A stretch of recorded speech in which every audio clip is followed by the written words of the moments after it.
자, 하나님은 우리에게 사랑이십니다. 하나님 우리에게 모든 것을 다 전해주려고 하시는 분이십니다. 모든 것을 주시고도 더 주시려고 하시는 하나님이십니다. 그런 하나님이 우리와 함께 하십니다. 그런 하나님과 동행하시는 분 돼야 되죠. 우리가 모두 다. 누가복음 15장에 보면 특별히 아버지의 사랑에 대한 이야기가 나옵니다. 아들도, 물론 아들은 여기서 보니까 이 주제를 한번 우리가 정한다면, 누가복음 15장에 돌아온 탕자에 대한 주제를 정한다면 여러분 어떻게 정하겠어요? 돌아온 탕자로 정하고 싶어요? 아버지의 사랑으로 정하고 싶어요? 어떤 게 맞는 것 같아요? 돌아온 탕자는 사실 사랑이 뭔지를 몰랐어요. 그죠? 그냥 배고프니까 돌아오게 된 거고요. 아버지는 너무너무 아들을 사랑하는 거예요. 그러니까 어떤 면에서는 여기서 성경에 누가복음 15장에 주제를 말하는 주어가 누굴까라고 생각해 보니까 주어가 누굴까요? 어떤 아버지입니다. 어떤 사람이, 어떤 아버지가 주제예요. 그가 주어입니다. 아들 둘이 있었는데 이 아들 둘이 주어가 아니에요. 아들 둘이 주제가 아닙니다. 어떤 아버지가 있는데 그 얘기부터 시작하잖아요. 그렇죠? 그러니까 그 어떤 아버지의 사랑, 그 어떤 사람의 사랑, 아들을 둘을 놓고 사랑하는 그 마음.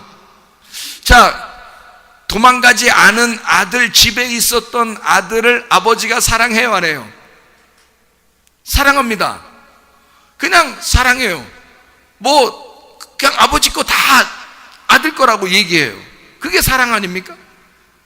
돌아온 아들이 돌아왔을 때 형이 약간 기분이 좀 상했죠. 기분이 약간 상했어요. 상해가지고 아버지한테 물어봅니다. 아버지, 아니 나는 여기 집에서 맨날 아버지와 같이 있었는데 근데 나갔다가 허랑방탕하게 허비하고 돌아온 저 아들을 위해서, 저 동생을 위해서는 아버지가 이것도 잡고 저것도 잡고 막 이렇게 하는데 나를 위해서는 염소 새끼 하나 잡아주지도 않고 뭡니까? 아버지 너무한 거 아닙니까? 자, 여러분 우리가 생각할 때는 이런 얘기를 당연히 할 수 있어요, 없어요? 당연히 할 수 있는 얘기예요. 아버지한테 약간 서운한 거죠. 자기는 나가 본 적이 없고 아버지랑 계속 같이 있는데 약간 서운하지 않습니까?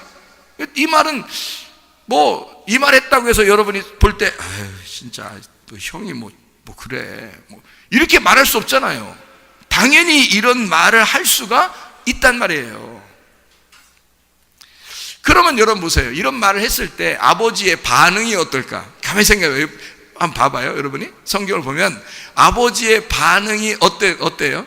아들이 그 말 하니까 바로 아버지가 말을 딱 받아칩니다. 뭐라고 받아쳐요?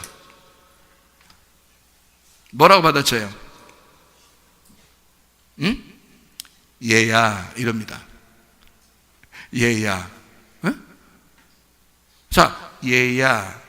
그 말이 뭘까? 야! 이런 말이에요? 아들은 지금 얘기하고 싶은 얘기를 한 거야, 자기가.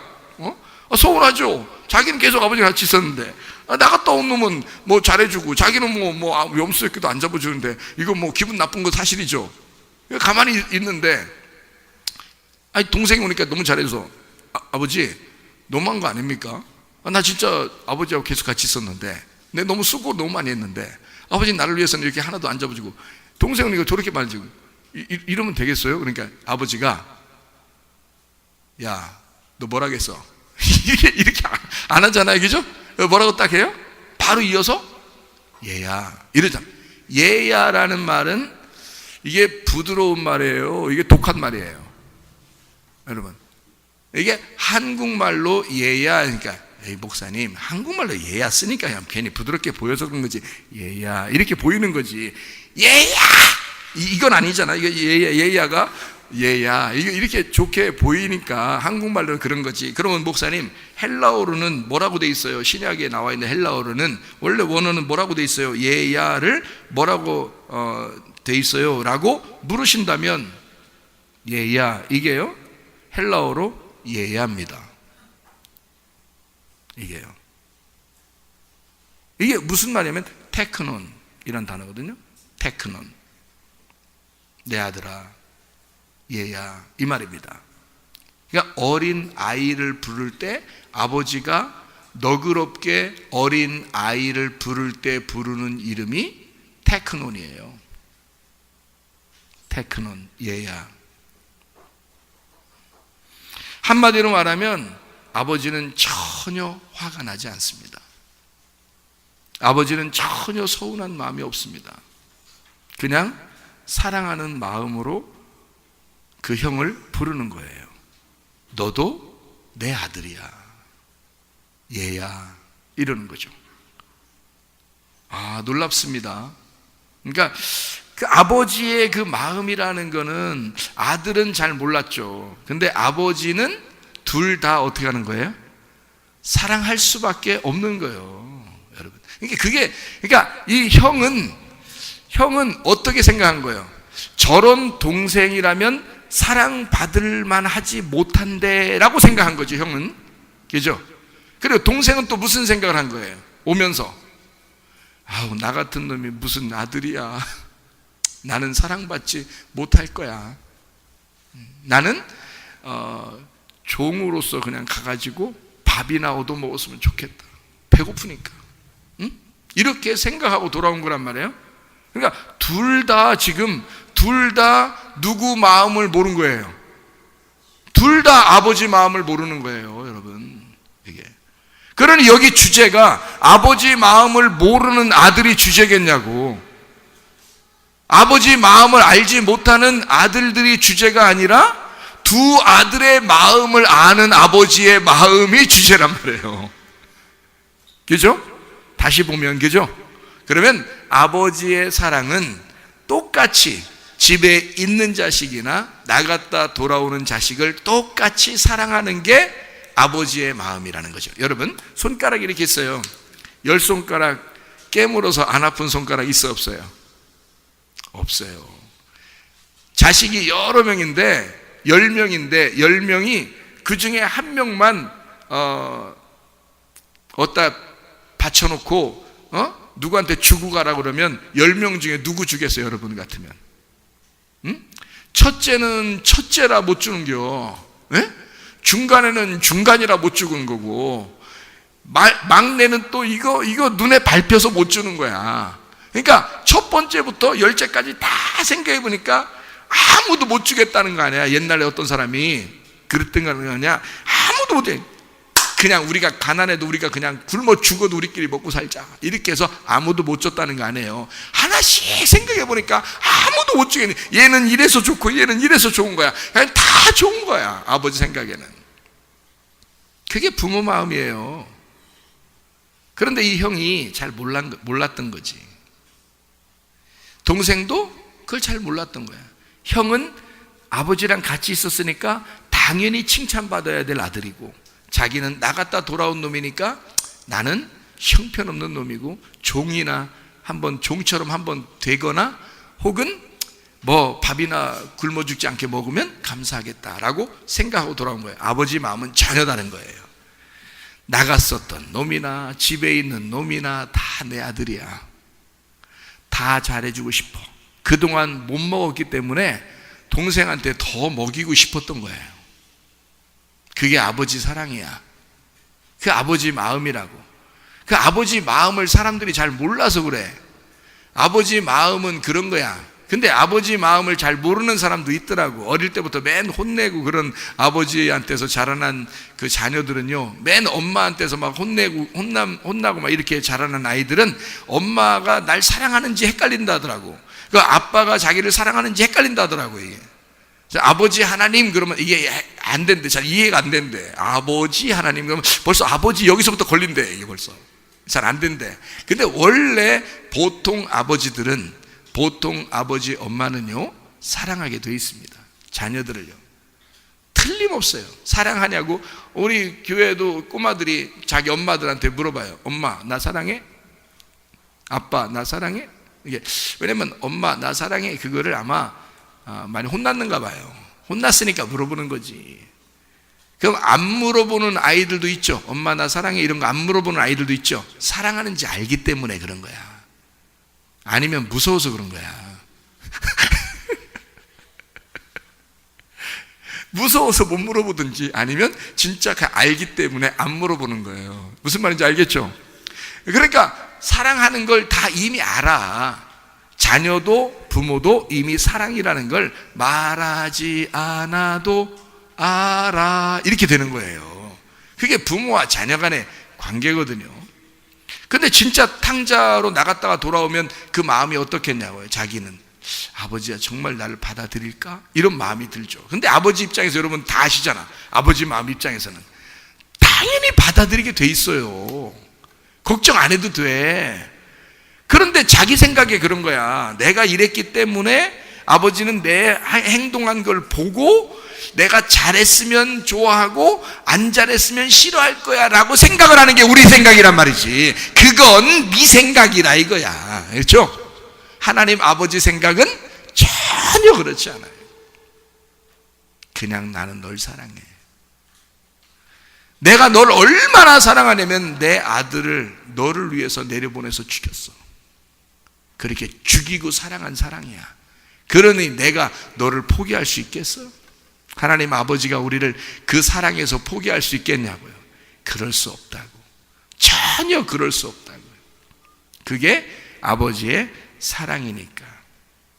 자, 아버지가 동생이 들어오니까 뭐 잡았어요? 성경에 보니까 누가복음 15장 23절 그리고 살찐 송아지를 끌어다가 잡으라 우리가 먹고 즐기자 그랬거든요. 아니 왜 뭐 다른 거 잡으면 안 돼요? 우리나라 같으면 야 개 잡아라 큰일 날 소리야 요즘에. 그죠? 옛날 무식했을 때 그런 얘기지. 야 개 잡으라면 세상에 발칵 뒤집힐 이야기들입니다. 이런 거. 또 아니면 뭐 염소 잡아라 아니면 노루나 하나 잡아라 아니면 돼지 잡아라 뭐 이럴 수 있잖아요. 그런데 소를 잡아라 라고 그런 거예요. 소를 잡아라 이렇게 했거든요. 아, 소고기가 맛있으니까 그런 거예요? 그래서 그런 거예요? 소고기를 잡아라, 소를 잡아라 했더니 자 27절에 보니까 뭐라고 돼 있어요? 27절에 대답하되 당신의 동생이 돌아왔음에 당신의 아버지가 건강한 그를 다시 맞아들이게 됨으로 인하여 살찐 송아지를 잡았나이다 하니까 형이 그때 빡 돌은 거야. 요즘 말로 빡 친 거예요. 그리고 노하여 28절에 노하여 이제 집 안에 방에 들어가려고 하지도 않아. 하도 승질나서 노하여 들어가고자 하지 아니하거늘 아버지가 나와서 뭐라고 해요? 아버지가 아버지께 뭐라고 대답하냐면 29절에 아버지가 나와서 얘기를 하니까 28절에 야 왜 그래 뭐 이러니까 29절에 아버지께 대답하여 이르되 그러니까 정확한 얘기입니다. 이 사람은 뭐 숨김없이 얘기하는 겁니다. 내가 여러 해 아버지를 섬겨 명을 어김이 없거늘 내게는 염소 새끼라도 주어. 그러니까 이게 지금 새끼에 상당히 강한 단어가 이게 액센트가 있는 거예요. 염소 새끼라도 주어 나와 내 벗으로 즐기게 하신 일이 없더니 이렇게 아버지의 살림을 창녀들과 함께 삼켜버린 이 아들이 돌아오매 이를 위하여 살찐 송아지를 잡으셨나이다. 자, 이거 아주 쫙쫙 갈라지는 정확한 얘기입니다. 그렇죠? 아버지가 할 말이 있어요 없어요? 할 말이 있어요 없어요? 이거 정확한 얘기니까 할 말 있어요 없어요? 할 말 없죠. 할 말 없으니까 바로 아버지가 뭐라고 그래요? 여기서 31절에 아버지가 이르되 바로 어떻게 해야 돼? 얘야 이래야 돼. 얘야 이래야 되는 거야. 거기서 뭐라고 해? 이 아들이 너무 정확한 얘기를 했는데 이 아버지가 뭐라고 대답하겠어? 얘야. 그러면 답이 끝난 거지. 뭐라 그래 거기서. 응? 네 말이 맞아.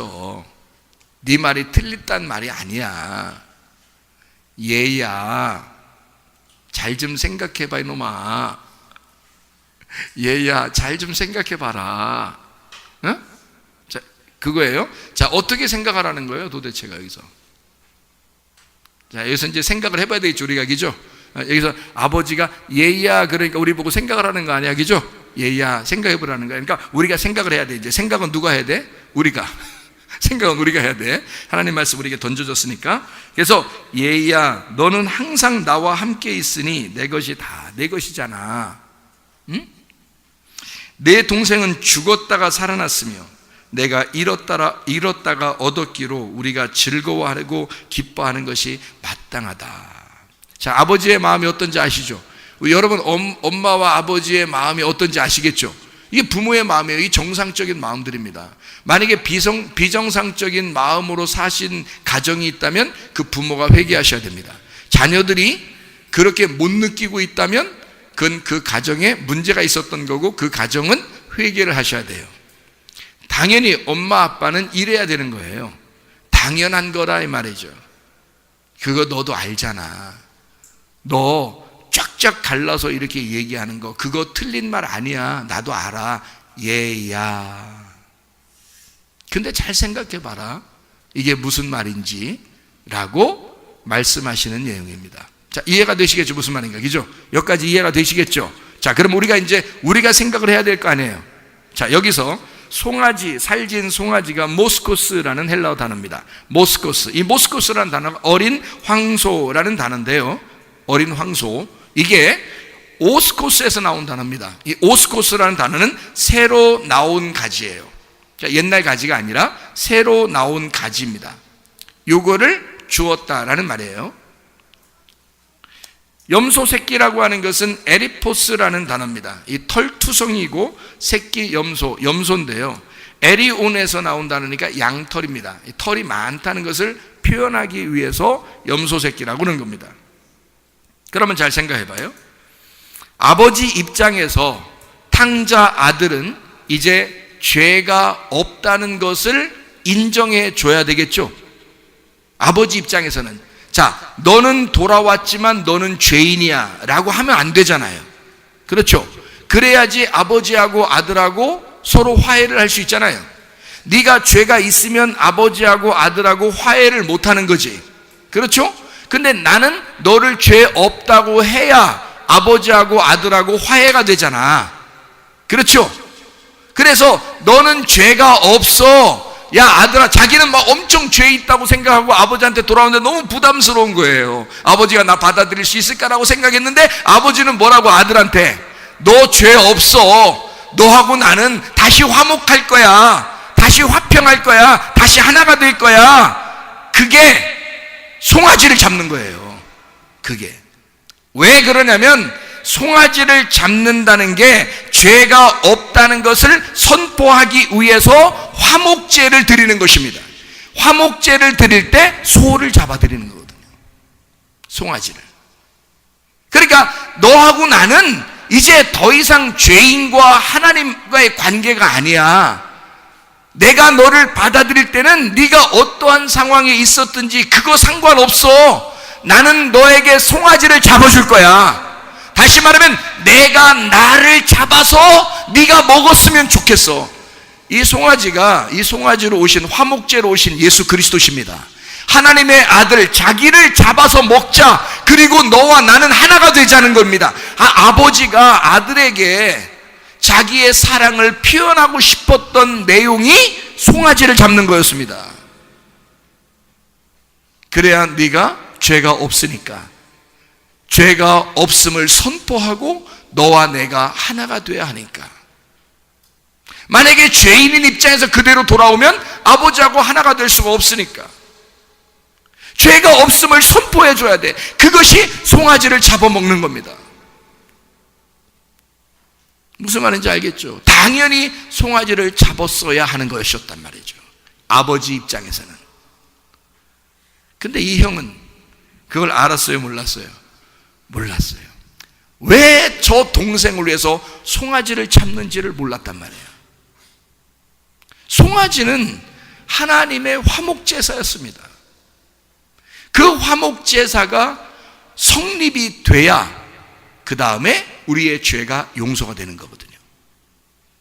잘 생각해 보세요.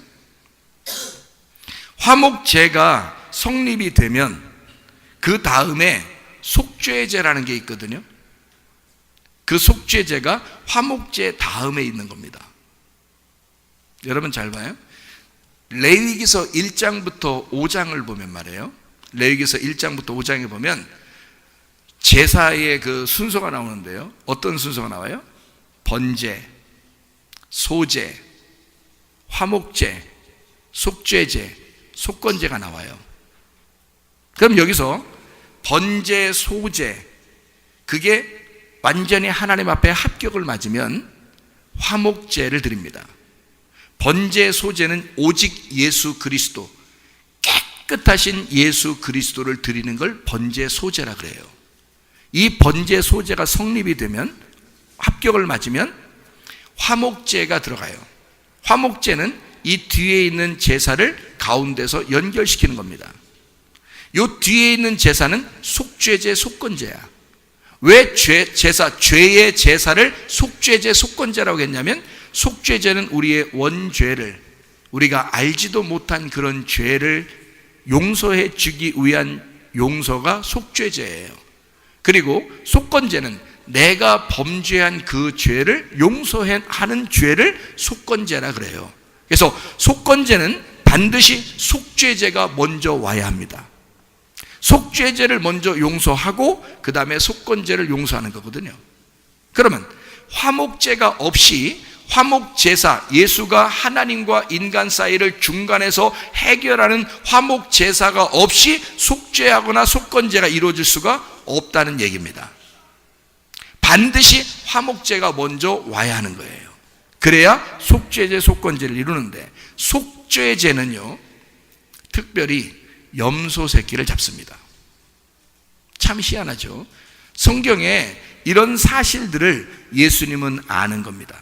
이 아버지는 아는데 아들들은 모르는 거야. 다시 말하면 이 형은 왜 나한테 염소 새끼 하나 안 잡아줍니까? 라고 얘기해줘. 저 아들을 위해서는 송아지를 잡아주고 나를 위해서는 염소 새끼 하나 안 잡아줍니까? 이러잖아요. 자, 뭐를 지금 예수님이 지금 이거 다 얘기하는 거예요. 이거 예수님이 얘기하는 겁니다. 그러니까 얘기를 하는 거예요, 예수님이. 그러니까 뭐가 먼저 필요하다는 거예요? 화목제가 먼저 필요하다는 거야. 화목제사가 와야 그 다음에 너의 죄를 속죄제, 속건제가 오는 거야. 다시 말하면 송아지를 먼저 잡아야 그 다음에 염소 새끼를 잡는 거야. 너를 위해서 먼저 염소 새끼를 위해 잡는 게 아니야. 송아지를 먼저 잡아야 그 다음에 속죄제라고 하는 염소 새끼를 잡게 되는 거야. 그래서 너한테 먼저 염소 새끼를 안 잡아줬던 거야. 자, 이해가 됩니까? 아버지의 마음을. 자, 그러면 보세요. 동생이 들어와서 먼저 화목제를 완성을 해야 그 다음에 동생이 들어와 형하고 하나가 되는 속죄제가 된단 말이에요. 죄가 용서돼서 하나가 된다고. 자, 동생이 들어와서 형과 하나가 돼. 다시 말하면 화목제를 완성을 해야 죄가 다 없어지는 거란 말이에요. 속죄제. 그러니까 송아지를 먼저 잡고 그 다음에 염소 새끼를 잡는 것이다. 형은 어떻게 생각했어요? 나를 위하여 염소 새끼 먼저 잡아주십시오. 나한테 염소 새끼 하나 안 잡아주더니 동생이 오니까 송아지 잡아줘요? 말이 됩니까? 라고 형 입장에서는 정확하게 다 나누어서 선과 악을 딱 나누었지만 아버지 입장에서는 아니야, 얘야, 이게 순서가 있는 거란다. 하나님의 아들이 지금 얘기하고 있는 거예요. 예수님이 얘기하고 있는 거라고. 이게 하나님의 아들이 이 땅에 온 것은 먼저 돌아온 탕자처럼 너희들을 위하여 내가 화목 제사가 돼야 돼. 화목제사, 아버지의 마음을 담고 이 땅에 내려온 예수 그리스도 하나님의 아들이 화목제사가 돼야 너희들 죄가 용서되는 거야. 화목제가 와야 속죄제, 속건제가 오는 거야. 니네부터 먹이는 게 아니라 내가 먼저 죽어야 돼. 송아지가 먼저 잡혀 죽어야 염소 새끼가 죽는 거야. 자, 이해가 되시겠습니까? 화목제가 오면 속죄제, 속건제가 오는 거야. 이게 레위기서 1장부터 5장까지의 말씀입니다. 그게요. 번제, 소제, 화목제, 속죄제, 속건제. 이것을 다시 반대로 레위기 6장, 7장에는 번제, 소제, 속죄제, 속건제, 그 다음 화목제 이렇게 바꿔놨습니다. 이게 성립이 돼야 동생이 들어와서 형과 화목하게 하고 가정이 하나가 돼서 아버지와 형과 동생이 하나가 됐을 때 우리의 모든 죄가 용서되는 거야 라는 게 이 말씀이에요. 그리고 이것을 예수의 십자가로 완성했을 때 우리는 비로소 하나님의 그 화목제를 위하여 우리는 예배드리는 것입니다. 그러니까 번제, 소제, 속죄제, 속건제, 죄가 다 용서된 자가 예수 안에서 내가 죄를 다 용서받은 내가 하나님과 화목하려고 예배드리는 것입니다. 우리가 하나님과 하나가 되려고 와서 지금의 예배들은 다 무슨 제사예요? 화목제사예요. 이 화목제사는 어린 양의 혼인잔치에 있는 제사들이에요. 하나님의 말씀으로 서로 화해하고 서로 하나가 되자는 겁니다. 자, 여러분이 어떻게 하면 화해가 될까요? 어떻게 하면 화목이 될까요? 하나님하고 말씀을 듣는 것입니다. 하나님 아버지의 마음을 듣는 것입니다. 하나님 아버지는 너희들의 죄를 죄라고 인정하지 않는다. 너희들은 무조건 돌아와라. 하나님은 너하고 화목하고 싶다는 겁니다. 그렇게 하나가 되자, 그렇게 사랑하자, 이 하나님의 마음이 그런 것입니다 라고 여러분에게 알려주는 게 이게 화목제란 말이에요. 하나님 말씀을 가르쳐 주는 게, 여러분 하나님 말씀을 듣는 게 그게 화목제사예요. 이걸 예배라 그러는 것입니다.